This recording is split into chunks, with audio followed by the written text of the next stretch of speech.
Welcome to the Side Hustle to Small Business podcast powered by Hiscox. I'm your host, Sanjay Parekh. Throughout my career, I've had side hustles, some of which have turned into real businesses. But first and foremost, I'm a serial technology entrepreneur. In the creator space, we hear plenty of advice on how to hustle harder and why you can sleep when you're dead. On this show, we ask new questions in hopes of getting new answers. Questions like, how can small businesses work smarter? How do you achieve balance between work and family? How can we redefine success in our businesses so that we don't burn out after year 3? Every week, I sit down with business founders at various stages of their side hustle to small business journey. These entrepreneurs are pushing the envelope while keeping their values. Keep listening for conversation, context, and camaraderie.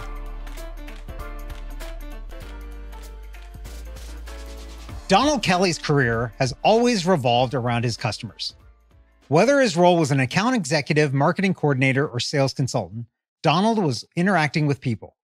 It makes sense then that he would start a company called The Sales Evangelist. He started his business in 2015, and now his working life revolves around workshops, keynote presentations, and sales team training to both individuals and executives.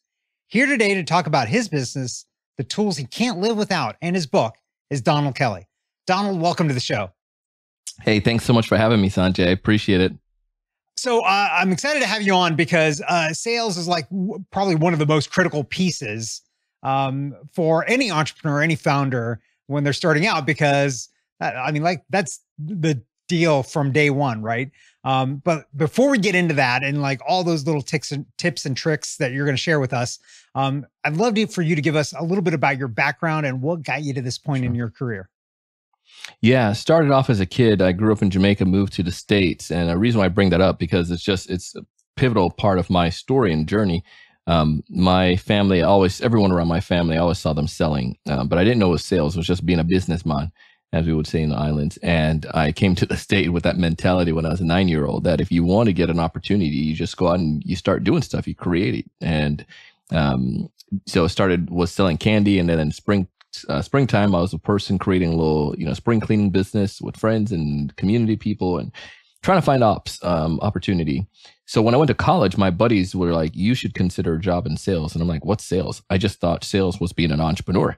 And then I eventually got into selling, did Dish Network over the phone. Then from there, did some timeshare, eventually got into tech sales and IT, and just loved it.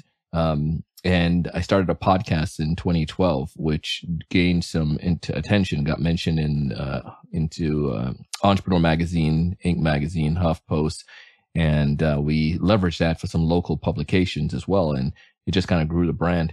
And it's just me kind of doing stuff on the side here, just coaching, doing podcasting coaching. And 2015, it just made sense to leave the full-time gig and to continue just the coaching and guiding individuals and teams. And it's been a fun process since, and little by little growing, and we have some things in place to help us get to a higher level now. So it's been fun. So I want to step back for 1 second. You mentioned candy. I have this conversation with a lot of our guests, and I did this too, where it was basically candy bar arbitrage, where I would take candy bars to school when I was a kid and sell them to other kids for more than what it cost me to buy them at the convenience store. And then for me, at least, I would use that difference to fund the next round, but also I would use the money to buy comic books. Did you do candy? Because you mentioned candy sales. Did you do candy bar arbitrage like that, or did you do it something different? No, totally like that. What I did was Albertsons, big shout out to them. They would have sales every so often on Reese's bar. And those times made the Reese's cups, and those made it really lucrative because it was the one with the 2 Reese's, the sort of bigger ones. Yep. And they would sell them for, I think it was like $4, so 25 cents each. So I could at least sell that for 50 cents, and I can make my money back there that way. And then I would there's another convenience store just around the corner, and they had Laffy Taffy, but they sold it at a really like reduced rate in comparison to most of the places. So I could go there and buy them and then I can sell those as well at double the price. And those two are my main sources. And I contemplated the Sam's Club idea and, getting the big box there, but I didn't need it because I was, thanks to my local Albertsons and the corner store convenience store, they supplied my needs. well, then again, you also have the inventory issue, right? You got to carry around this inventory, which can make you a target for not necessarily other kids, but for teachers getting you in trouble. Both. And I'm grateful for my Dane, one of my buddies, Dane. He at one point, everyone like knew me. I affiliated with everyone, and they knew that I was the source. So you can't really get rid of your source guy. You can't mess up his stuff. But still, yet folks were joking around one day. But Dane came in and said he's a bigger guy. He's like, hey, leave him alone. Stop messing with my buddy, my friend. And that's cool. So people didn't mess with me. So business went on. There you go. It's always good to have protection for the business. You got to, especially whatever when you're means talking necessary. about elementary school. So you said it sounds like there were entrepreneurs in your family as well. Like, talk about that a little bit. Like, how early was it that you saw family members, and what were they doing entrepreneurially? Yeah, so from a very young age, my mom and dad separated when I was a kid, but my dad in Jamaica was decent. I would say, he was a successful entrepreneur. He had a cesspool company, and he also had a shop area and a place where you can have outdoor convenient events and concerts, and had a blueprinting company. So he was very entrepreneurial by nature by that. So it was in my blood because everyone in the community, all the friends, everyone that knew me and knew my dad, they were like, hey, you're going to be like your dad. You're going to inherit this empire and so forth. And I just kept going around that belief system. Then my aunt, she came to the US and she would buy products and buy products and, consumable products and consumer good products, bring them back to Jamaica and sell them at a margin.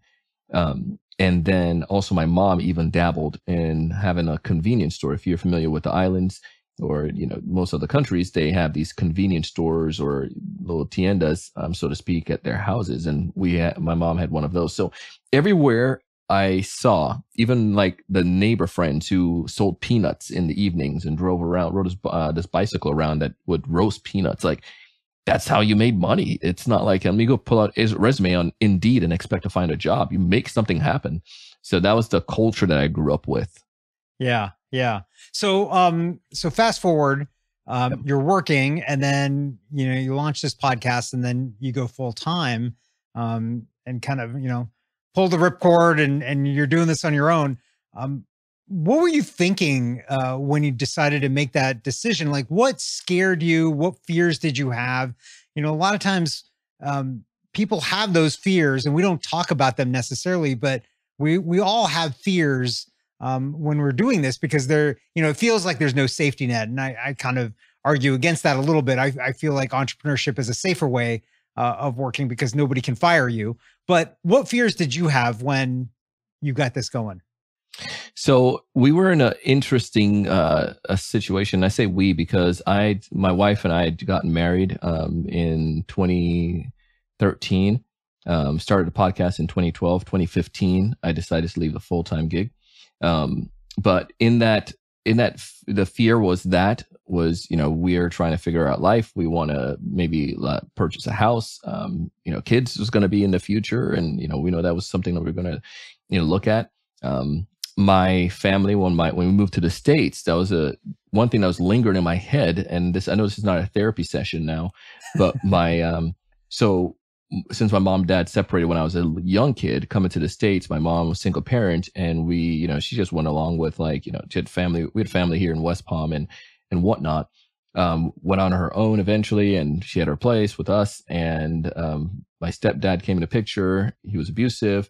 Went out of the picture. Financially, we struggled. Mom ended up we lost the apartment. I was in high school at this point, younger brother and sister, and I lived with a friend while they lived with a family member. And I just thought about that, Sanjay, and I remember being in that hopeless position. And I was like, what am I doing when I was jumping out? Am I going to put my family, my wife now, and I in a situation like that where we could be homeless? And I would never want that to happen. So that was fear that nagged me. Could this work? Would people want to continue to buy services from me? And again, we did this. I made this decision because of several reasons. There was a guy that we followed. I can't remember his name now, this podcaster, but he said that he and his wife, when he did a business, any of his businesses, it was like, she had several stipulations, and she was like, one, you have to be making money, X amount of dollars consistently. So they figured out what that money was, and as a family, and had to be consistent at least 3 months in a row. And then two, they had to be, he had to have time to, still take care of do his responsibility, because they had like 3 kids. They're like, I need help with the kids. So you can get up whatever time you want, but I need you present at 7 o'clock to help me get these kids out the gate at the school. And I need your help by 2:30, 3 o'clock and whatever. And then after that, you can do. So they had some rules that they put in place, but that financial one though, of understanding, having money, being consistent and having savings.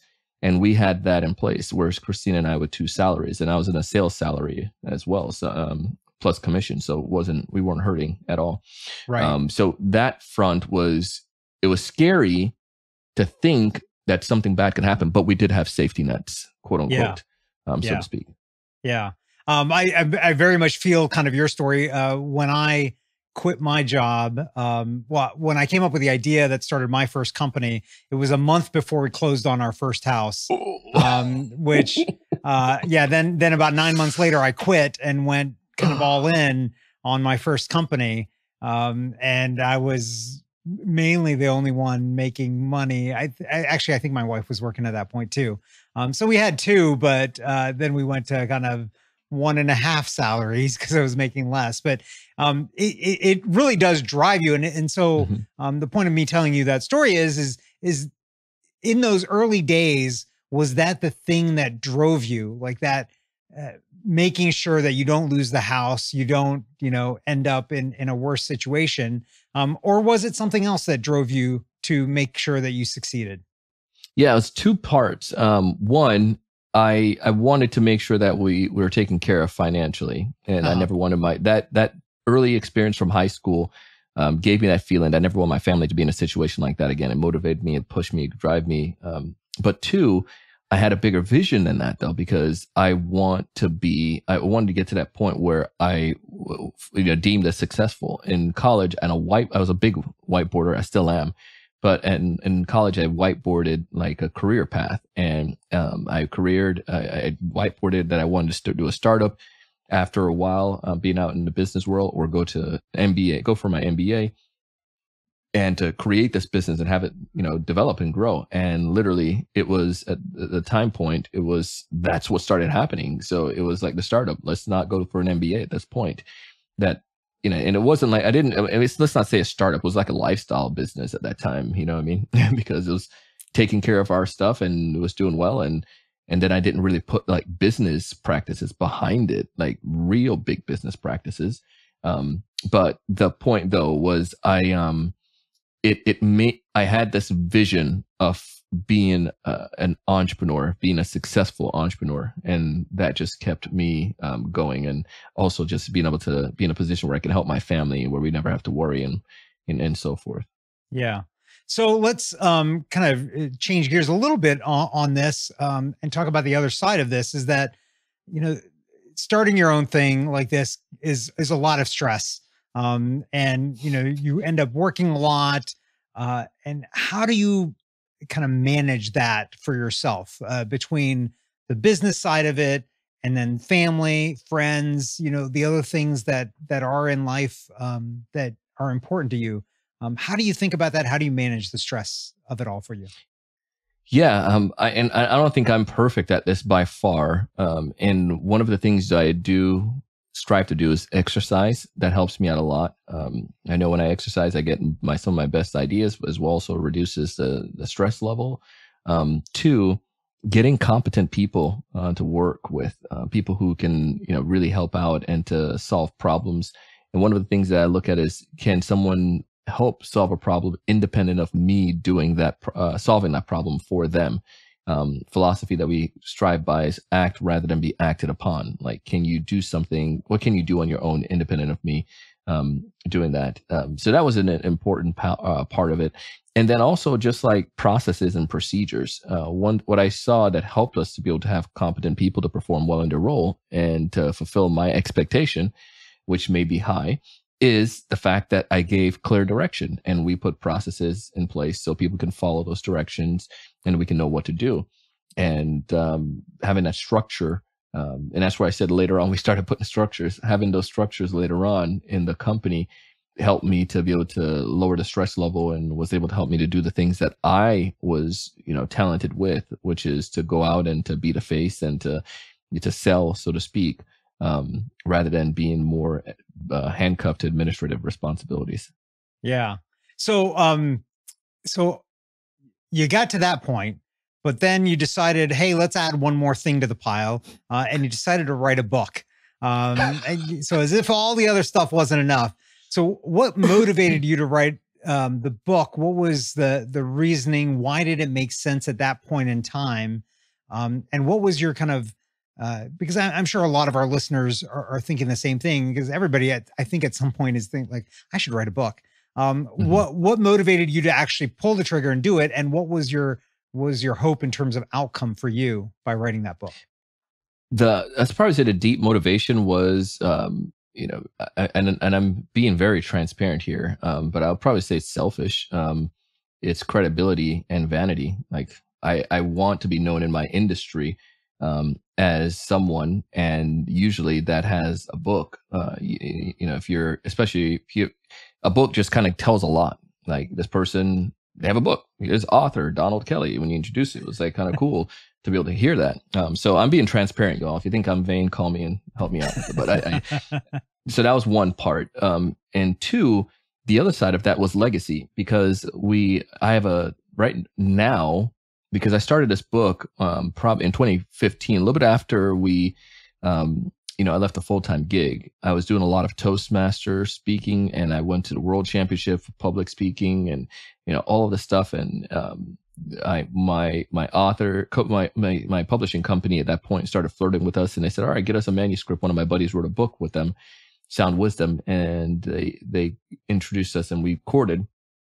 But I started doing a manuscript, and it was just purely sound. It was like one of those, any book you could find like on a bookshelf for sales. And it was like, so later on, I was part of a mastermind, and one of these guys is a book coach in a mastermind. And we did just was four of us in this mastermind. So he helped us out, four of us, to write books. And it just made sense. So I showed him, I was like, yeah, I started a book. Here's my manuscript. And he was like, you want me an honest opinion? I was like, yeah. And he's like, this is not you. Throw it away. Let's do it over. And I was like, you're kidding me, man. I've been working on this thing for like 2 years at this point. And he was like, just telling you the truth. Then kind of started over the process. And then he asked me that story. He was like, tell me your first time you made a sale, Donald. What was the first thing you sold? And I was like, well, I remember wanting to get this, this toy for Christmas. So I started trying to sell mangoes in Jamaica. And then we started going on a path. And he's like, oh my goodness, this is good. Let's flush this out. So we mind mapped that. And we developed Sell It Like a Mango at that point. And it was like, whatever you sell, whether it's books or cars or houses or software or, any type of service, you're going to have multiple people selling the same exact product you're selling. Like I had in Jamaica, there were other people selling mangoes. It wasn't like the mangoes coming from Indonesia. The mangoes were coming from the same region. But what made one person more successful than I was trying to sell mangoes? And it came back down to the individual. And any software sales rep who was selling software, the same thing. You have people who are competitor software, going to be pretty much the same thing. But what's going to separate you? And that's when the book developed. So legacy for Caleb, which is our son, was like, I want him to have something when it's all said and done, that, Dad had this. And then also for the business purposes as well, to be able to have that as a writing tool. And the third part is that I suck at writing. And I really wanted to prove that wrong. And I'm truth with that, man. I just hated writing. And I always told myself, I want to, if I'm not good at it, let's figure out a way to improve on it. And you don't have to deal with all of your weaknesses, but that's one area I wanted to improve on. So, I went to work and wrote it and got editors, and editors edited it before the editors edited it. And it was turned out to be a good product. And since then I've written with my co-author, 2 sales textbooks that are, next one is being published right now. One of them is in universities, about 50 universities across the country, and a sales planner. So somebody who suck at writing, who can't write, in a few years had 4 publications. So go figure. Yeah. So clearly it has helped your ability to write. Was there anything that you did in particular, or was it just the act of writing that improved it, or was there some manual or book or something that you leveraged to help yourself improve your writing skills? So, big shout out to Hazul Tiran. You can have him. You can find him on LinkedIn, but I can get you his full name too. But Hazul, he was my book coach, and he literally just like worked with me, and just did it in bite-sized chunk, brain mapped, micro, broke it down into micro bite-sized chunks, and just worked on it little by little. And then one of the hacks that I did before I would write some, and then I would go run, and I had these zone of geniuses after, mind mapping. And I just pulled out, thank you, Google, on my phone, Google Word, doc. And with, the talking feature of Google Voice there, and just voice transcribed it, and then cleaned it up when I got back to the house. Or sometimes when I would drive, I would literally speak out like a section and then go back to the house. And just because if I did it in that sense, think about like a blog post and just did small pieces at a time, I could finish a section, several sections, make up a chapter, several chapters, make up eventually a book. So I've got to ask you, so you're thinking of these things while you're out for a run. While you're running, are you listening to anything? Are you listening to music, podcasts, or anything else? Or are you letting your mind just kind of zone out? Yeah, I'm not both. I will zone out in music. So I typically had my little playlist, and I would go and zone out in music, or I would zone out and listening to podcasts like How I Built This, or Business Wars. Those are I can do those 2 while I run and still think, because ideas come, and a lot of time was music, but rarely it was like just not listening to anything. Yeah. Yeah, I like it. So let's switch to some advice for our listeners. Do you have any kind of technology, apps, systems that you've implemented that you'd recommend that have helped you out tremendously as kind of you scale this business, as well as just, working on day-to-day life? Yeah, Nancy, my team member. I'm just kidding. No. Yeah, I have a team member. She's awesome. So thanks, Nancy. Maureen, another one of our team members, are awesome too. But as far as on the serious side, as far as software is concerned, I'm a big and it just come from the business side and then come back for sales. Like for the accounting, try to do that on my own. And then I tortured my dear wife. So sorry, Christina. The first year trying to do the taxes at the end of the year, and the numbers and bookkeeping. Then I hired someone that I knew from church to kind of help out, and that was good. But the relationship side just kind of made it funky, where it wasn't just being done on time, and it wasn't as professional as I needed it to be. But Bench came in a picture, and that was amazing. So BENCH, but Bench is great. But that software is fantastic with doing all of the books. Prepping everything for my accountant and end of the year. Trello, we're a big Trello shop in that sense. So organizing projects for our marketing team and the sales, just operation task wise. And then obviously like Slack is there that we're big believers in, that we utilize. But with that idea of being on track, and then we are Google Suite shop as well. So everything with the Google Suite we utilize.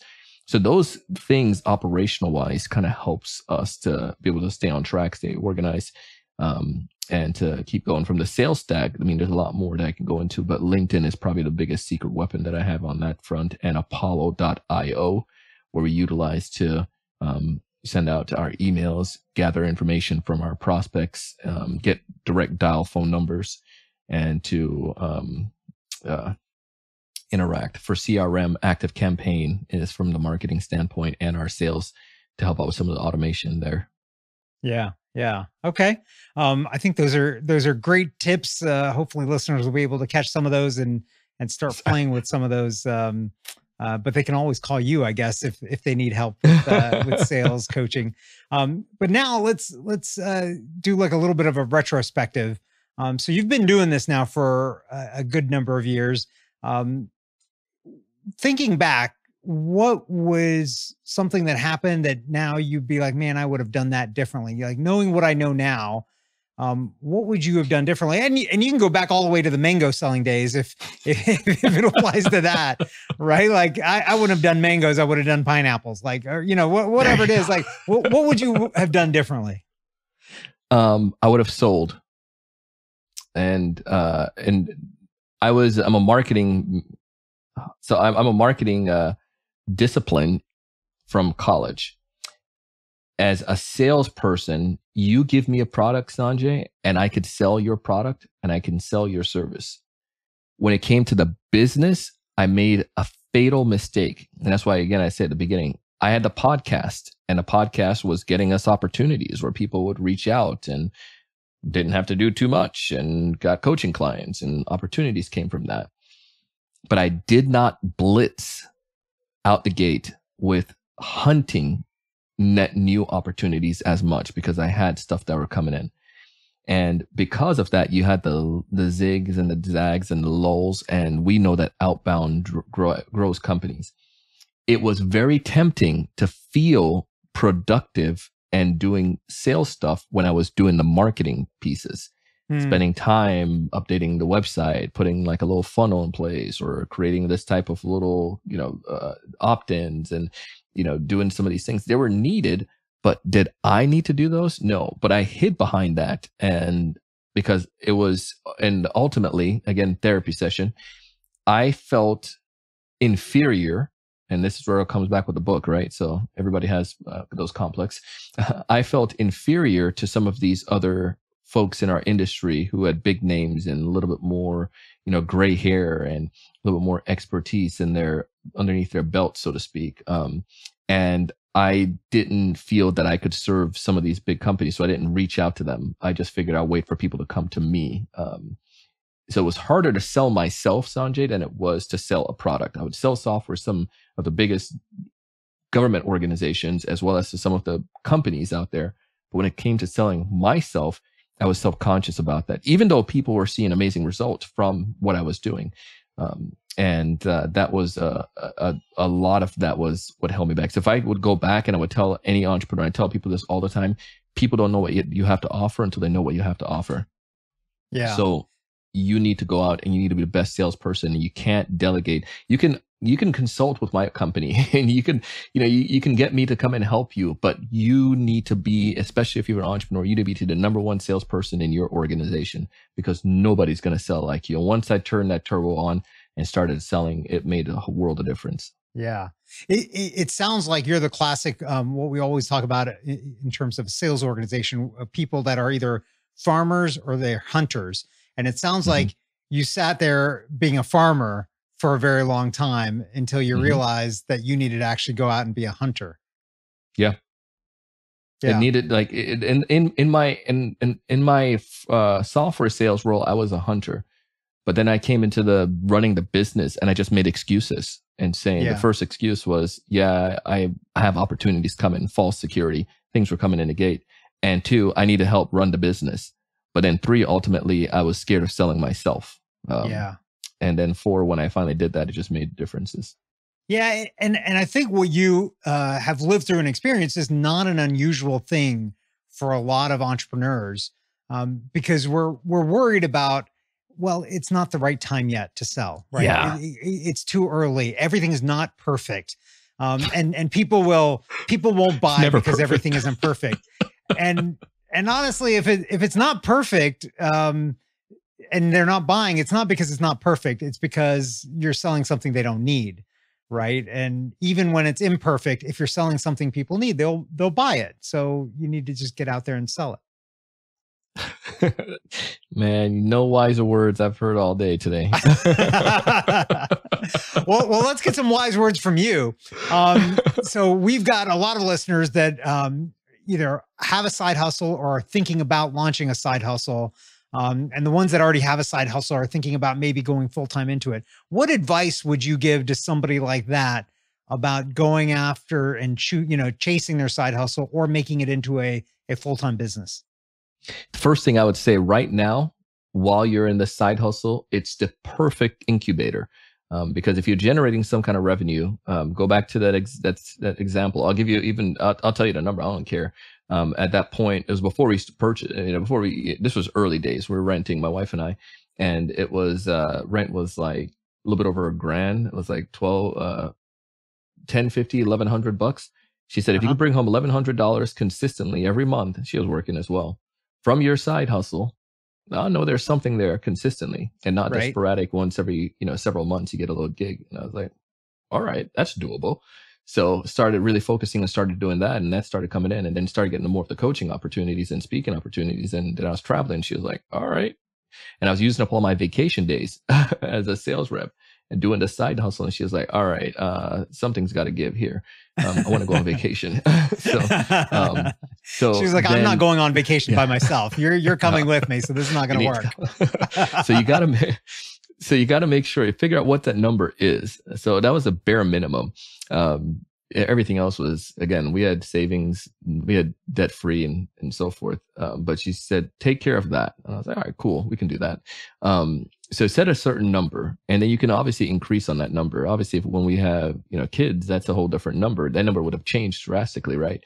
But it was where we were at that time. So it was okay to start with that, but find that number, make it consistent. And then what's going to happen to make you go consistent is that you're going to need to put processes in place if you're going to be able to close deals consistently every month. And that's the next step. That's the fuel, right? Identify that goal, then start putting the processes in place. And then here's the other part. You're going to tell yourself you don't have money for this, but find out what you need to do and what you don't have to do. And then those things that you don't have to do, get, Upwork people to help you out. It's okay to do that. You can afford it, because then you can focus more so on the things that's going to be money generating opportunities. And then a final part is to, once you figure out and you have the benchmark that those numbers made, you have the processes in place, and you can have a little bit of assistance to help you out with some of the things that you don't need to do. You just start going ham, go all in on selling before, and don't make the mistake that I did. You need to make sure that you're generating good revenue again before you jump out, because as soon as you jump out, you're going to want to get that Donald position where you're like, oh, I got opportunities coming. I don't need to do anything, but you need to sell, and you need to always sell. And if you can do that, sky's the limit. No, it's not. Sky's beyond the limit. You have way more. You got space keeps going. So there's infinite opportunities. So keep shooting higher and higher, not just for the sky. I like it. Shoot for Donald, Alpha Centauri, and then the next galaxy. There's always somewhere else to go. There's always another star that's further away. So just keep going. Donald, this has been fantastic. Where can our listeners find and connect with you? Yeah, I'm on every platform as Donald C. Kelly. So you can find me on LinkedIn is where I camp out the most, Donald C. Kelly. You can find me on Instagram, Donald C. Kelly. If you want to get some free sales training tips and courses that we have and assets, go to the salesevangelist.com. At the bottom of the page there, you'll see some free training that we have. And we have a resource tab where you can get some stuff. And then we have a podcast with over 1,600 episodes. So you can find whatever your little heart desire when it comes to sales on that. Whatever problem you've got, there's probably an episode there for you. Probably a sales. Yeah, we probably got an episode around the sales problem for you. Yeah, that's great. Thanks again for coming on, Donald. Thank you. It's been a pleasure. And I would just tell all your audience member, if you're listening to this, you enjoy this podcast, the key here, I do a podcast myself. You got to go leave a rating and review and take this link and share it with one other person, because Sanjay is going to tell you to do it. But when you get an outsider like me to come and tell you, it's a different story, because I validate his message and it's true. So please take this link, share it, and leave him an amazing review. It will go a very long way. I appreciate that. Thanks. Thank you for listening to this week's episode of the Side Hustle to Small Business podcast, powered by Hiscox. To learn more about how Hiscox can help protect your small business through intelligent insurance solutions, visit hiscox.com.